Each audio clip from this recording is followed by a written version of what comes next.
Assalamualaikum warahmatullahi wabarakatuh. Hormat kepada Ibu Dian Permatasari MPD selaku pembimbing mata kuliah sejarah dan filsafat matematika dan juga teman-teman yang telah di perkuliahan pada hari ini. Kami dari kelompok 9 izin untuk mempresentasikan hasil diskusi kami mengenai perkembangan geometri non-Euclid. Namun sebelum itu, perkenankanlah saya selaku moderator untuk memperkenalkan anggota kelompok kami. Yang pertama ada Mas Budi Triviadi dan saya sendiri Iza Unitul Arifah. Untuk pembahasan kita pada hari ini yaitu mengenai perkembangan geometri non-Euclid, lalu geometri hyperbolik dan geometri eliptik. Langsung saja untuk mengenai apa itu geometri non-Euclid. Geometri non-Euclid masih berdasarkan 4 postulat pertama dari Euclid dan hanya berbeda pada postulat kelimanya. Dalam geometri non-Euclid memiliki 2 macam. Yang pertama ditemukannya hampir bersamaan oleh 3 tokoh berlainan dan masing-masing bekerja sendiri. Perkembangan geometri non-Euclid matematikawan Arab. Bangsa Arab mengembangkan keilmuan geometri yang bersumber dari India dan Yunani di bidang matematika. Salah satu yang cukup populer ialah Umar Khayyam dari Nisapur atau yang sekarang dikenal sebagai Iran pada tahun 1048 sampai 1331 yang mencoba untuk membuktikan postulat kesejajaran Euclid dengan hanya memanfaatkan postulat yang pertama dari keempat postulat yang dikemukakan oleh Euclid. Dari postulat-postulat tersebut diberikan kejelasan mengenai teorema kesejajaran Euclid berdasarkan birektangular kuadrilateral.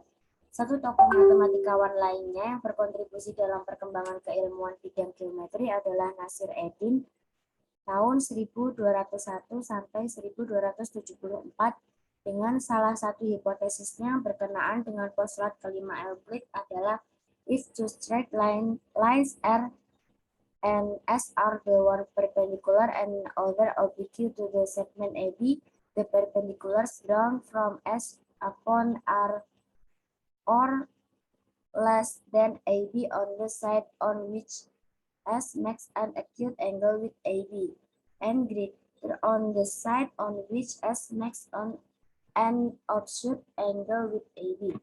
Hipotesis ini menuntun Nasir Eddin untuk menyimpulkan bahwa jumlah sudut dari suatu segitiga adalah sama dengan 2 kali sudut siku, dan segitiga siku-siku merupakan setengah bagian dari suatu segi 4 yang dipotong mengikuti diagonalnya.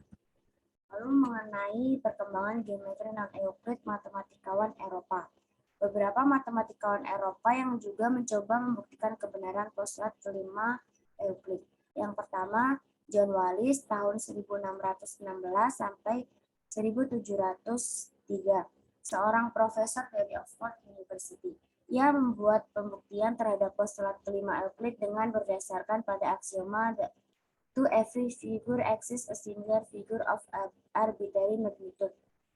Yang kedua, C.S. Clavio pada tahun 1573 sampai 1612. Beliau mencoba untuk memunculkan model pembuktian baru terhadap hipotesis Euclid pada teorema the line equidistant from a straight line, dan apa yang dihasilkannya memiliki kemiripan dengan karya Nasir Eddin. Yang ketiga, John Playfair tahun 1748 sampai 1819.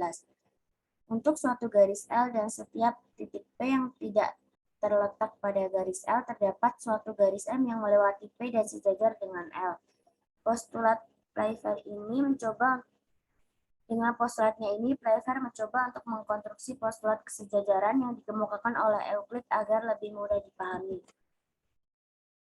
Selanjutnya, menurut Muhardi pada tahun 1986, jika suatu garis lurus memotong 2 garis lurus dan membuat sudut-sudut dalam sepihak kurang dari 2 sudut siku-siku, kedua garis itu tidak diperpanjang jika diperpanjang tak terbatas, akan bertemu di pihak tempat kedua sudut dalam sepihak kurang dari sudut siku-siku. Lalu Mengenai skema perkembangan geometri non-Euclid dapat teman-teman lihat pada PPT. Pengertian geometri non-Euclid.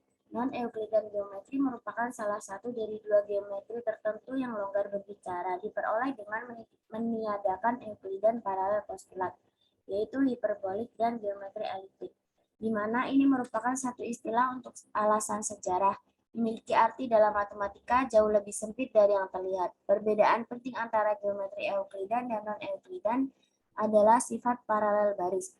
Cara lain untuk menggambarkan perbedaannya adalah mempertimbangkan dua garis lurus tanpa batas waktu diperpanjang dalam bidang dua dimensi yang baik tegak lurus ke saluran ketiga.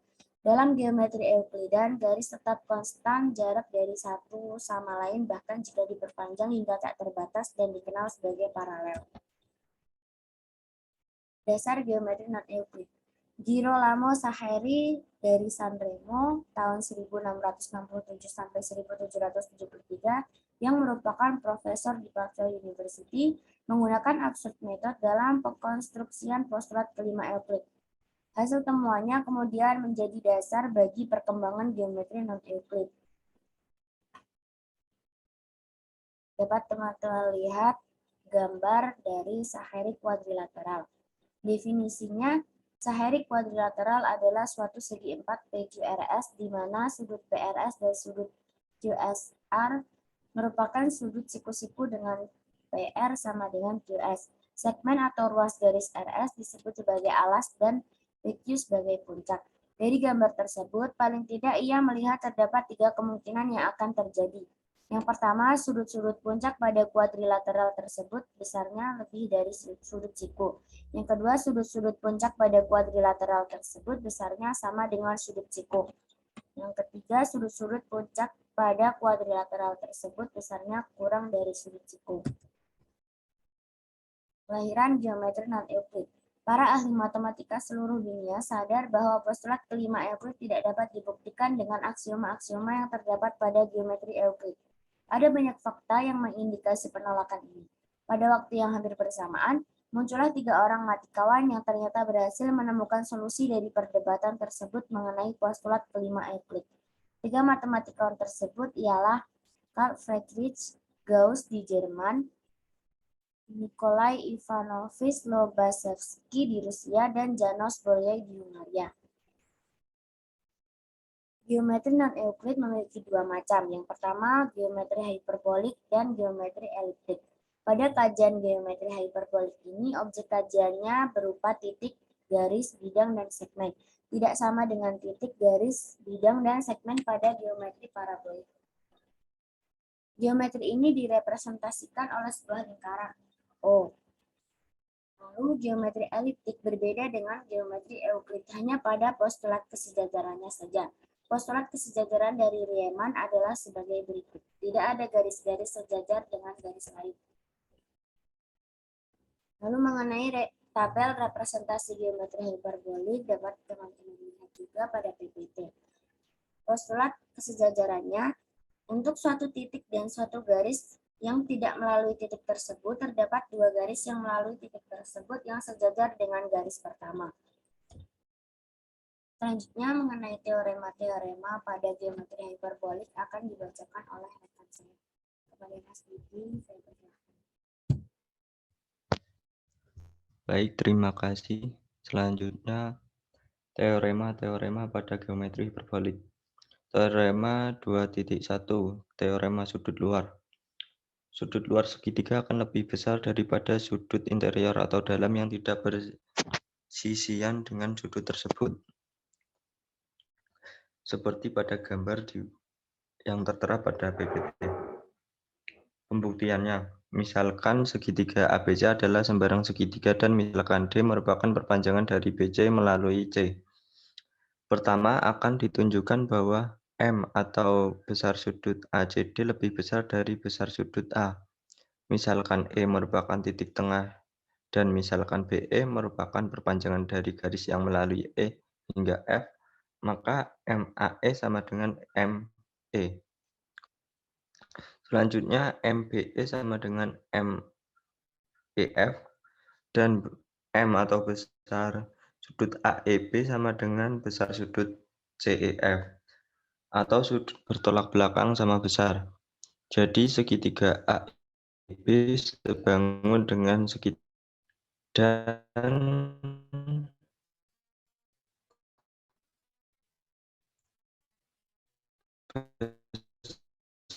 besar sudut ACD lebih besar sudut FC, sudut A. Selanjutnya, lemma 2.1.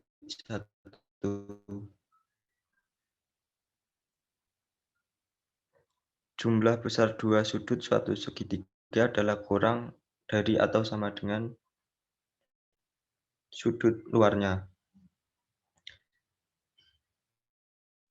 Seperti itu. Untuk pembuktian, menurut teorema sudut eksterior, besar sudut ACD lebih besar dibandingkan sudut ABC, dan sudut ACD lebih besar dari sudut BAC. Berikutnya, perhatikan bahwa sudut ACD ditambah sudut ACB sama dengan 180 derajat. Maka sudut ACD sama dengan 180 derajat dikurangi dengan sudut ABC. Selanjutnya 180 derajat dikurangi besar sudut ABC lebih besar dibanding besar sudut ABC, dan 180 derajat dikurangi besar sudut ACB lebih besar dibanding besar sudut BAC. Maka 180 derajat lebih besar dibanding besar sudut ABC ditambah dengan sudut ABC, dan 180 derajat lebih besar dari sudut ACB ditambah dengan sudut BAC. Dengan cara yang analog dapat diperoleh bahwa M atau besar sudut BAC ditambah dengan sudut ABC kurang dari 180 derajat. Selanjutnya, lemma 2.2.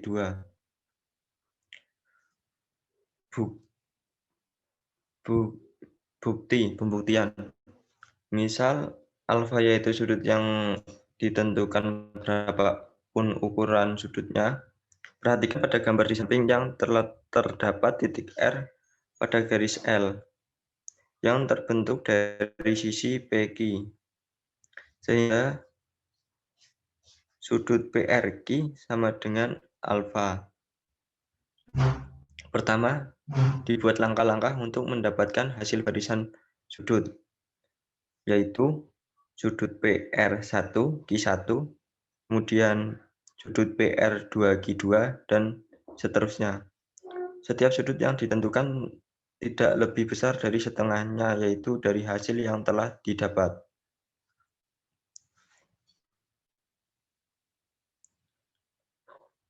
Selanjutnya, teorema 2.1 atau teorema sudut luar.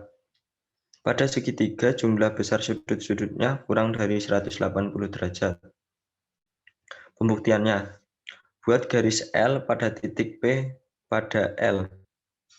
Digambar garis M melalui P sejajar dengan L dengan cara biasa. PQ tegak lurus terhadap L pada Q dan M tegak lurus terhadap P. Menurut postulat kesejahteraan hiperbolik, ada garis selain M melewati P sejajar dengan L. Misal garis tersebut adalah N, sehingga sudut yang dibentuk oleh garis N dan PQ besarnya harus kurang dari 90 derajat. Y titik pada garis M dan X titik pada garis N. Terdapat alfa sama dengan sudut XPY, maka sudut QPX sama dengan 90 derajat dikurangi dengan alfa. Selanjutnya, hyperbolic triangles. Hyperbolic triangles merupakan tiga titik yang dihubungkan oleh segmen garis hiperbolik. Terdapat Terlepas dari semua kesamaan ini, segitiga hiperbolik atau hyperbolic triangles sangat berbeda dari Euclidean triangles. Segmen garis hiperbolik biasanya melengkung. Sudut hiperbolik berjumlah kurang dari 180 derajat. Karena segi 4 selalu dapat dipotong menjadi dua segitiga, maka segi 4 harus memiliki sudut yang jumlahnya kurang dari 360 derajat. Jadi dalam geometri hiperbolik tidak ada bujur sangkal yang membuat penentuan luasnya dalam satuan persegi menjadi sulit.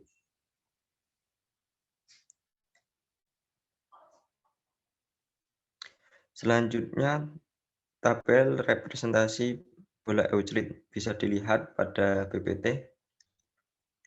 Dalam geometri eliptik, melalui satu titik hanya dapat dilukis satu garis yang tegak lurus tersebut. Kemudian untuk model geometri eliptik tunggal dan eliptik ganda bisa dilihat di samping tabel representasi bola Euclid. Kemudian geometri eliptik. Poin pertama, dalil 3.1. Dua garis yang tegak lurus pada suatu garis bertemu pada suatu titik ujungnya. Kemudian poin 2, dalil 3.2. Semua garis tegak lurus pada suatu garis berpotongan pada titik yang disebut kutub dari garis itu, dan sebaliknya setiap garis melalui kutub suatu garis tegak lurus pada garis itu. Poin 3, dalil 3.3. Dalam sebarang segitiga ABC dengan sudut C sama dengan 90 derajat, sudut A kurang dari sama dengan atau lebih besar dari 90 derajat. Tergantung dari segmen BC kurang dari sama dengan atau lebih dari jarak lebih besar dari jarak polar Q. Kemudian dalil 3.4. Jumlah besar sudut-sudut segitiga lebih besar dari 180 derajat. Kemudian definisi spherical geometri. Geometri spherical diambil dari kata sphère yang artinya permukaan bola. Geometri ini membahas sifat-sifat titik dan garis pada permukaan bola. Garis pada geometri ini merupakan grid circle atau lingkaran yang bisa digambar pada permukaan bola. Artinya lingkaran besar yang memiliki keliling dan jari-jari dengan permukaan bolanya, serta memiliki titik pusat yang sama. Spherical geometri atau geometri bola sebagai suatu bola hitungan astronomi dan keperluan navigasi. Tidak terdapat perbedaan konsep titik dalam plane geometri dan spherical geometri, tetapi terdapat perbedaan dalam konsep garis. Perbedaan konsep garis dalam plane geometri dan spherical geometri menyebabkan adanya perbedaan konsep sudut. Besar sudut dalam plane geometri ditentukan oleh perpotongan dua garis lurus, sedangkan besar sudut dalam spherical geometri ditentukan oleh perpotongan dua grid circle. Konsekuensi dari definisi sudut tersebut adalah jumlah sudut dalam spherical triangle melebihi 180 derajat. Untuk poin pertama, sudut A sama dengan sudut yang terbentuk antara grid circle yang memuat titik A dan B dengan grid circle yang memuat titik A dan C. Kemudian sudut B sama dengan sudut yang terbentuk antara grid circle yang memuat titik B dan A dengan grid circle yang memuat titik B dan C. Kemudian sudut C, sudut yang terbentuk antara grid circle yang memuat titik C dan B dengan grid circle yang memuat titik C dan A.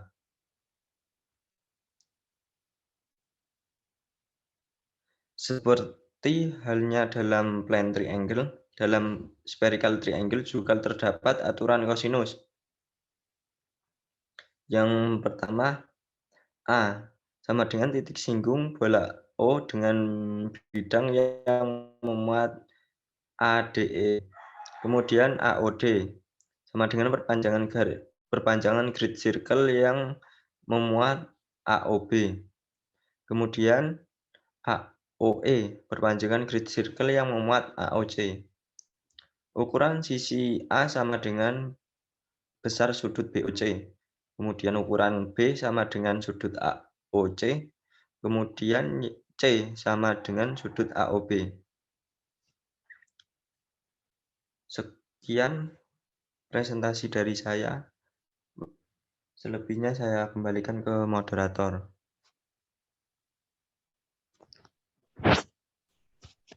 Terima kasih atas penjelasannya. Untuk yang selanjutnya adalah sesi tanya jawab. Mungkin dari teman-teman yang ingin menanggapi atau memberi pertanyaan mengenai presentasi kami pada hari ini bisa dituliskan pada WA Group.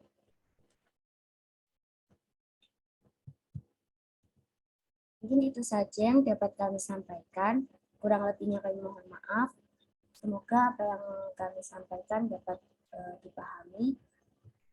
Wassalamualaikum warahmatullahi wabarakatuh.